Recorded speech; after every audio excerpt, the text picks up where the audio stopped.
భీకరంగా జరుగుతున్న రామ-రావణ యుద్ధాన్ని అంతరిక్షంలోని విమానాల్లో నుండి దేవతలు, సిద్ధగంధర్వ కిన్నెరలు వీక్షించసాగారు. అంతలో రాఘవుడు తిరుగులేని ప్రచండ బాణాన్ని ప్రయోగించి రావణాసురుడి శిరస్సును నేలరాల్చాడు. మరుక్షణమే మరొక శిరస్సు మొలుచుకు వచ్చింది. ఇలా అనేక సార్లు జరిగింది. ఆ తరుణంలో విభీషణుడు రాముడు పక్కకు వచ్చి, రామా, అతడు బ్రహ్మవరప్రసాది. ఇలా ఎన్ని మార్లు శిరస్సులు, బాహువులు ఖండించినా మళ్ళీ మళ్ళీ పుట్టుకు వస్తాయి. ఇది బ్రహ్మవరం. అతడి నాభిస్థానం నందు కుండలాకారముగా అమృతము ఉంది. దానిని భేదించడానికి ఆగ్నేయాస్త్రాన్ని ప్రయోగించు అని చెప్పాడు విభీషణుడు. తక్షణం రాముడు ఆగ్నేయాస్త్రమును అభిమంత్రించి సంధించి రావణుని నాభిని భేదించాడు. వెంటనే మరో అస్త్రంతో రావణుని 9 శిరస్సులు, బాహువులు ఖండించాడు. రావణుడు 2 చేతులు శిరస్సుతో తేజోహీనుడయ్యాడు. అప్పుడు ఇంద్రుడి రథసారిది మాతలి రాముని హెచ్చరిస్తూ, మహాబాహు, ఎందుకింకా తాత్సారం చేస్తున్నావు? వీడిని సంహరించడానికి బ్రహ్మాస్త్రాన్ని విడిచిపెట్టు అని మనవి చేశాడు. రాముడు బుసకొట్టి సర్పం వంటి తేజస్సు గల అస్త్రమును అందుకుని దాని పార్శ్వభాగం నందు వాయుదేవుడిని, ములికియందు సూర్య అగ్నిలను, శరీరం నందు ఆకాశముని, బరువులు సుమేరు మందర పర్వతాలను, కణువులలో మహాతేజోవంతులైన లోకపాలకులను మంత్రపూర్వకంగా స్థాపించాడు. అంతటా మహాబలిష్ఠుడైన రాముడు ధనుర్వేదోక్త విధిచ అభిమంత్రించిన ఆ అస్త్రాన్ని తన కార్ముకమునకు సంధించాడు. రాముడు అత్యంత క్రోధముతో రావణుని వధించడానికై చింటిని అకర్ణాంతం లాగి మర్మఘాతమైన ఆ అస్త్రాన్ని ప్రయోగించాడు. రఘువరుడు మహాశక్తివంతం బ్రహ్మదత్తమైన ఆ బ్రహ్మాస్త్రాన్ని సూటిగా ప్రయోగించాడు. ఆ అమోఘాస్త్రం నిప్పులు కక్కుతూ దూసుకెళ్లి రావణుడి గుండెల్లో చొరబడి వాడి ప్రాణాలతో పాటు భూమిలోకి చొచ్చుకుపోయింది. తక్షణం మహావీరుడు రావణాసురుడు ఆక్రందిస్తూ నేలకూలాడు. రావణుడి ప్రాణం ఎగిరిపోయింది.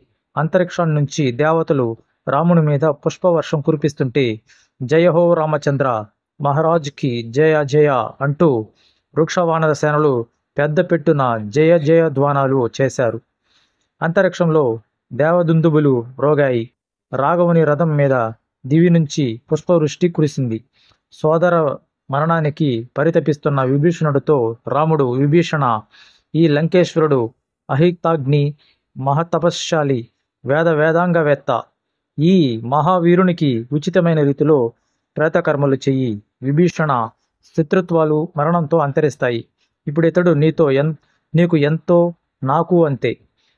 యథోచితమైన రీతిలో అగ్ని సంస్కారాధికం జరిపించు అని చెప్పాడు. రాఘవుని ధర్మనిరతికి చేతులెత్తి నమస్కరించాడు విభీషణుడు. ఆ తర్వాత రావణుడికి దహన సంస్కారాలు చేసి తిలోదకాలు విడిచిపెట్టి వచ్చి రాముని దర్శించాడు విభీషణుడు. అంతటా రాముడు, లక్ష్మణ, ఉపకారి అయిన ఈ విభీషణుని లంకా సామ్రాజ్యానికి వెంటనే పట్టాభిషిక్తుని చెయ్యి అని ఆజ్ఞాపించడమే తడువుగా బంగారు బిందెలతో వానరులు సముద్రాధికాలు తీసుకొచ్చారు.